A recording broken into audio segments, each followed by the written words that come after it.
Multiplication of to function, जब दो function multiply करेंगे तो उसका इंटीग्रेशन हम किस तरह फाइंड करेंगे, ये बहुत ध्यान से देखें।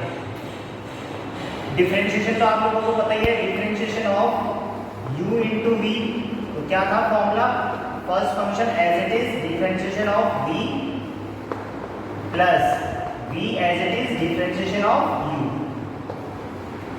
ओके, मतलब पहले फंक्शन ऐसे का ऐसे ही, differentiation of second function plus differentiation second function as it is differentiation of first function, पता है ना। अब इंटीग्रेशन में देखिए आप, I is equal to integration of u into v dx, ये फर्स्ट फंक्शन, ये सेकंड फंक्शन। तो इसका जो फॉर्मूला बनता है बेटा, वो बनता है first function as it is integration of v, u as it is integration of v minus integration, bracket लगाएंगे, differentiation of u into integration of v dx, और फिर जो ये ब्रैकेट लगाया, मतलब ये जो ये आएगा, इस पूरे का हमें क्या करना है, इंटीग्रेशन।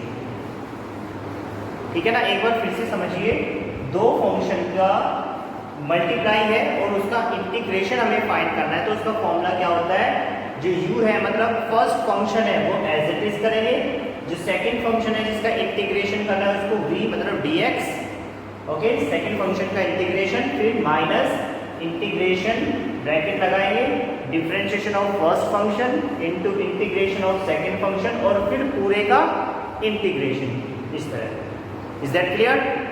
अब मैंने बताया था कल भी आपको कि भाई फर्स्ट फंक्शन क्या, किस रूल के अकॉर्डिंग हम फर्स्ट सेकंड फंक्शन को डिसाइड करें कि ये फर्स्ट फंक्शन होगा और ये सेकंड फंक्शन होगा, किस रूल के अकॉर्डिंग। तो मैंने वो रूल बताया था आपको,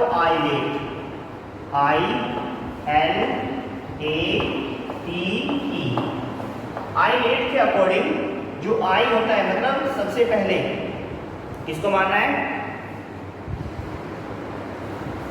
हाँ ये होल इंटीग्रेशन है बेटा, मतलब पूरे जो ये आएगा फंक्शन, इसका हमें पूरे का इंटीग्रेशन करना है, पूरे का, इसलिए मैंने बिग ब्रैकेट लगाया हुआ है यहाँ पे।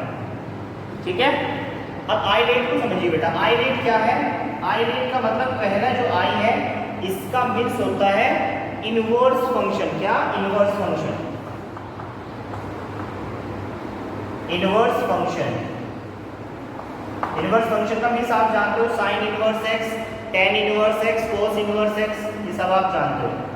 एल का मतलब logarithm function, L means logarithm function. A का मतलब अलजेब्रिक फंक्शन,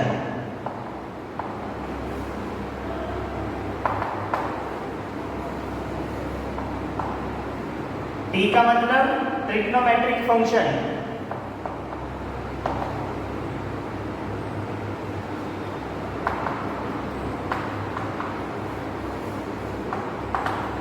और ई का मतलब exponential function.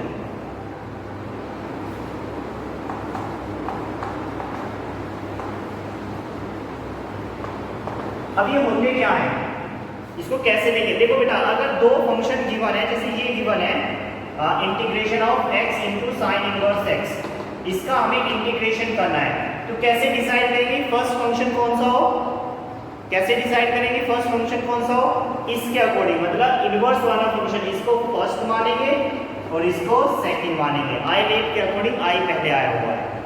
Is that clear. आई का मतलब इनवर्स फंक्शन, मतलब sine inverse x, cos inverse x, ऐसे, हाँ आई रेट के अकॉर्डिंग मानेंगे बेटा। एल का मतलब लॉगरिथम फंक्शन, ए का मतलब अलजेब्रिक, लॉगरिथम फंक्शन तो आपको पता ही है, जो लॉग वाले फंक्शन होंगे वो।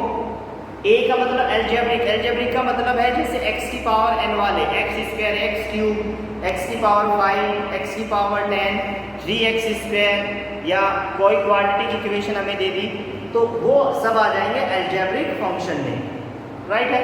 उसके बाद तीसरी ट्रिग्नोमेट्रिक फंक्शन, ट्रिग्नोमेट्रिक फंक्शन आप सब जानते हो, साइन, कोस, टेन, कोट, ये सब आप जानते हो। ई का मतलब एक्सपोनेंशियल फंक्शन, और एक्सपोनेंशियल फंक्शन में कौन कौन आएंगे, a की पावर x, e की पावर x, ये जो फंक्शन है ये आएंगे एक्सपोनेंशियल फंक्शन। तो मैंने एक एग्जांपल दिया था कि भाई अगर x साइन इनवर्स x है तो किसको पहले मानेंगे हम first function, sine inverse x को। Is that clear? ये बात समझ में आई ना? अब फटाफट इसको नोट कर लीजिए और फिर मैं आपको इसके अकॉर्डिंग क्वेश्चन कराना स्टार्ट करता हूँ। ठीक है, नोट करिए बेटा।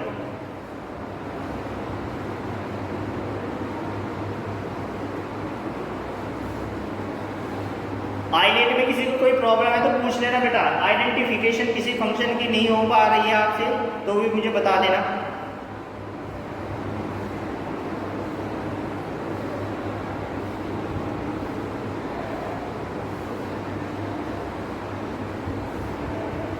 डन?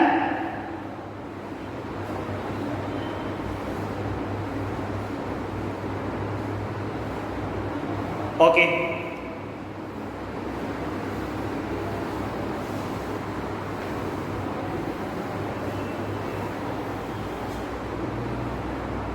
अगर आपने इंटीग्रेशन अच्छे से कर लिया ना बेटा तो आने वाले जो चैप्टर है वो आपको बहुत ज़्यादा सिंपल लगेंगे।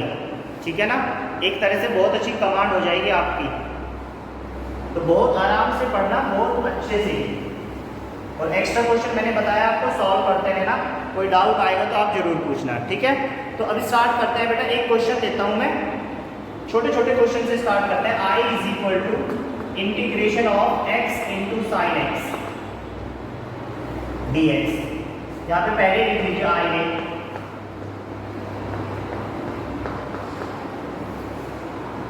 ठीक है, तो फर्स्ट फंक्शन बताइए किसको मानेंगे? फर्स्ट फंक्शन हम किसको लेंगे? आई लेट के अकॉर्डिंग, हाँ x को फर्स्ट फंक्शन लेंगे, बिल्कुल। ये फर्स्ट फंक्शन, ये सेकंड फंक्शन। तो बस स्टार्ट करते हैं। ये u हो गया, ये v हो गया। इंटीग्रेशन का फॉर्मूला पता ही है आपको, यहाँ पे एक बार फिर से लिख देता हूँ मैं, बार बार जरूरत पड़ेगी, अभी आपको याद भी नहीं हुआ होगा। u into v d x is equal to u as it is integration of v dx minus integration whole integration फिर dx of u into integration of v dx और फिर होल dx। ठीक है, तो ऐसी रखो, बस वैल्यू में फिट कर दो इसको, रख दीजिए वैल्यू में। तो ये क्या आ जाएगा भाई? x as it is integration of sine x dx। ठीक है ना, बड़े आराम से समझो। Minus whole integration ddx of x into integration of sine x dx और फिर होल इंटीग्रेशन। कोई प्रॉब्लम यहां तक समझ आया ना? बिल्कुल बहुत आराम से समझो। x as it is integration of sine x minus ddx of x into integration of sine x dx और फिर पूरे का इंटीग्रेशन dx। ठीक है, तो यहां से जो वैल्यू मिलने वाली है वो x into integration of sine x का हो जाता है minus cos x, sine x का minus cos x। Okay, minus ये क्या हो जाएगा भाई? इंटीग्रेशन, ये हो जाएगा 1 इंटू साइन एक्स का क्या हो जाएगा? माइनस कोस एक्स और फिर dx। ठीक है, कोई प्रॉब्लम तो नहीं? यहाँ पे c हम एक साथ ही ऐड कर लेंगे बेटा। मुझे पता है यहाँ से भी c आएगा, यहाँ से भी c आएगा, तो जो c आएगा ना कांस्टेंट टर्म आएगी वो एक साथ c लगा देंगे हम लास्ट में अपने आंसर में, उससे कोई फर्क नहीं पड़ता। ठीक है ना, तो x यहाँ पे माइनस लिख देंगे, माइनस एक्स कॉस एक्स और ये आ जाएगा माइनस बाहर आ जाएगा तो प्लस कॉस एक्स dx। तो ये आएगा माइनस आई की वैल्यू x कॉस एक्स और ये कितना हो जाएगा? कॉस एक्स का प्लस का साइन एक्स प्लस c। यही है आपका आंसर। ओके बेटा, किसी को कोई डाउट है तो पूछिए, आंसर चेक करिए और डाउट है तो पूछिए। सीधी सीधी सी बात है, बस पहले आप इसके गो थ्रू हो जाइए, इसको सीख लीजिए अच्छी तरह, फिर बहुत सिंपल आपको ये लगेंगे, बहुत सिंपल लगने वाले हैं। ठीक है ना, कोई आपको प्रॉब्लम आने वाली नहीं है। Check your answer.